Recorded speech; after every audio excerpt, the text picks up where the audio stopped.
Hi, I'm Rabbi Laura Rappaport, and I'm glad you're here in my YouTube space. Welcome to Open for Discussion, a space in which we explore ideas both within and outside of the Jewish world with respect, compassion, and critical thinking.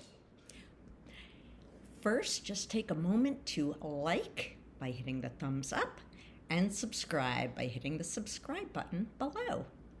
Thanks. How do people, especially Jews, usually think about the difference between Reform Judaism and Orthodox Judaism? Often there's an idea of a volume dial, that if you turn the Judaism knob all the way up to 10, you have Orthodox Judaism.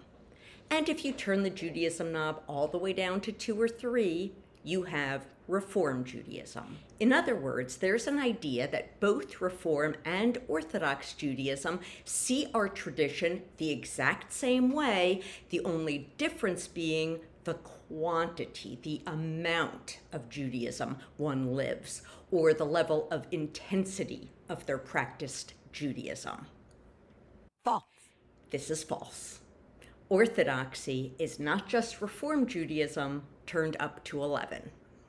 Very special, because if you can see, the numbers all go to 11. The difference between the two is not quantitative, a difference in amount of Judaism.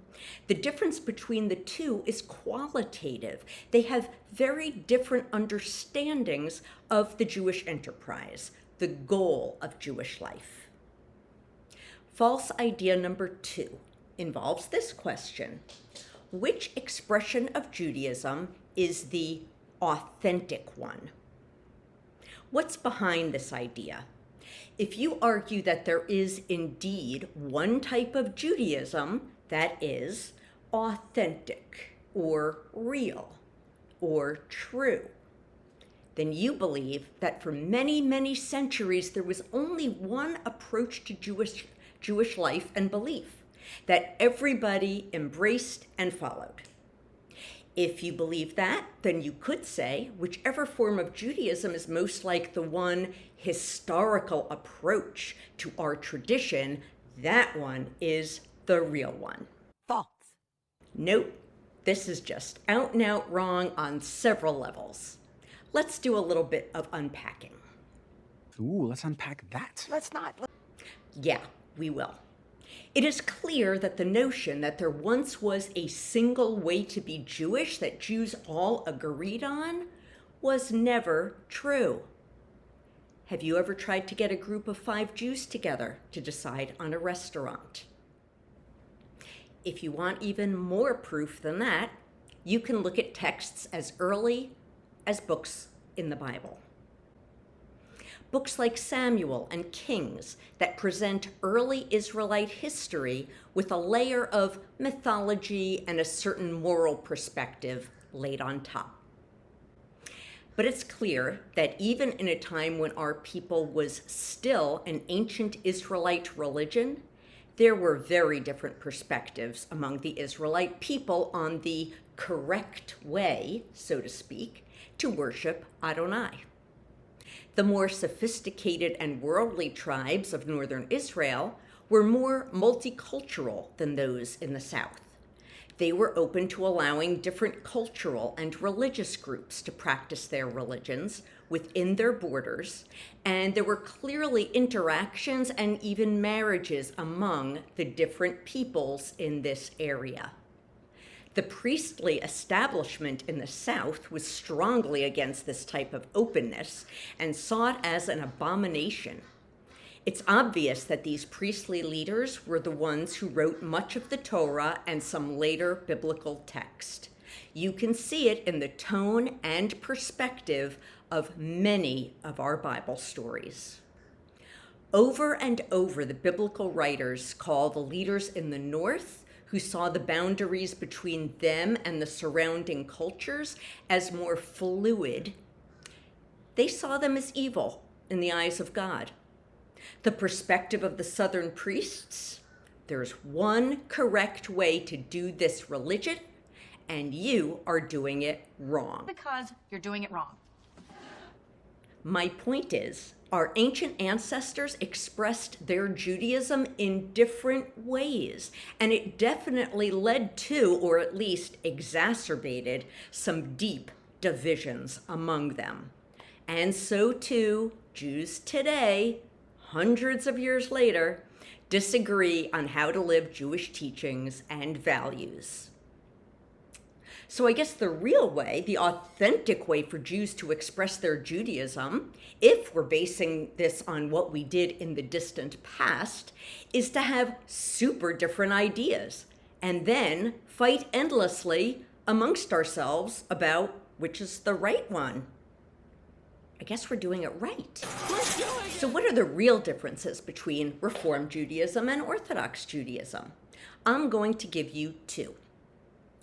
Borrowing from a model used in healthcare ethics, you see here a picture of the metaphor, the balloon and the bicycle.